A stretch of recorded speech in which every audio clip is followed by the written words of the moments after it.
Diqqat, dollar borlarga yomon xabar. 14-iyuldan boshlab O'zbekistonda dollar. Assalomu alaykum, hurmatli tomoshabinlar.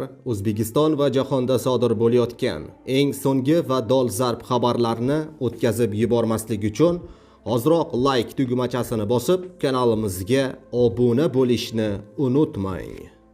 Diqqat, Markaziy bank xorijiy valyutalarning o'zbek so'miga nisbatan 14-iyul kuni amalda bo'ladigan yangi qiymatini belgiladi.